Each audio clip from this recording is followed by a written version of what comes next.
Hey guys, Phil Cook just got back from Flight Sim Expo. One of the cool things I always wanted and decided to go ahead and pick up for such a good price was a GNS 530. So I've always been a fan of the GNS 530.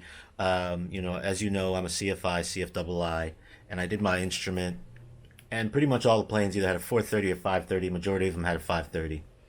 And here behind me is part of my sim setup.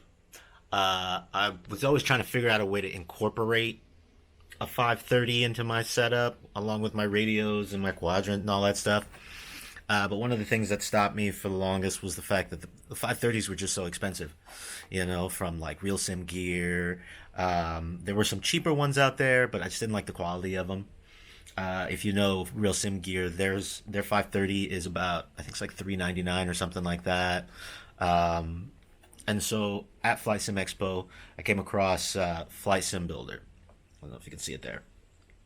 So Flight Sim Builder, they sold these guys at a slight discount at Flight Sim Expo, and I got it for 220.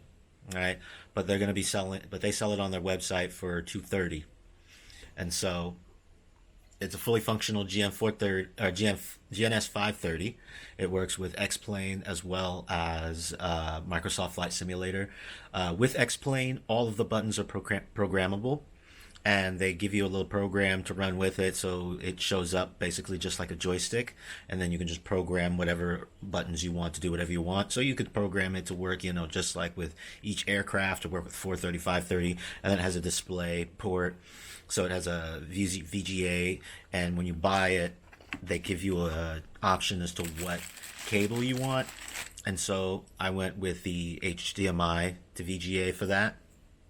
And then, as far as the video goes, you just drop it into the GNS. It has an independent power that runs off of, so it doesn't really suck up power off of your USB port. And then it has a USB cable that connects to it. Now, I don't know if it comes with every one, but the one that I got from the expo also comes with a little stand.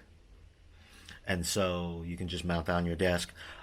I don't have a setup right now, or as far as like a dash, but I think eventually I will put a dash in here and incorporate it into it. So that'll be pretty cool. All right, so let me flip my camera around here and give you guys a better idea of what it looks like here. So again, okay, there we go. So this is the GNS 530, and all the encoders work fine. One of the things I really like about this guy is the front plate is actually metal. Yeah, so it's a metal front plate. Some of the side panels and the back panel, I think it's like plastic, 3D printed plastic. But yeah, the majority of it is metal. It's got really nice tactile buttons on here.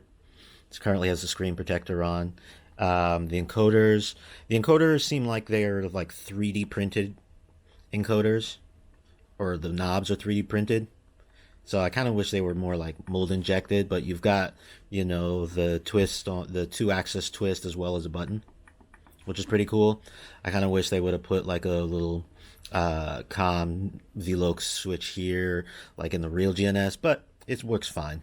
So that's pretty cool. On the side here, you've got your power buttons, your power switch, or your power plug here, sorry, your video and your USB here. And then on the back, it doesn't look like it has anything. I see some buttons there. I don't know what those do. So I don't know if you guys can see it, but in there's like some buttons. I don't know what that does. Maybe it has something to do with the display or something. Who knows? I'll have to ask them. Curious. But like I said, it's pretty good build quality. I'll just put it on here for you. It's about the size of my hand. It actually seems like, yeah, it's about the same size of a real 530. I'd have to look at one in one of my planes next time and measure it to see. But it feels like it's about the same size. I think the real 530 has a slightly smaller bezel on the side. On these sides here, I think they're slightly smaller. So this one seems like it's maybe just a little bit bigger. I don't know if that's just because of the display they used. but it's a good handle. It feels really good in the hands, and for 250, I think it's a great buy. So if you guys have any questions, you can just go to Flight Sim Builder. I think it's just flightsimbuilder.com. Let's see if I can get it to focus. My camera to focus. Come on, camera.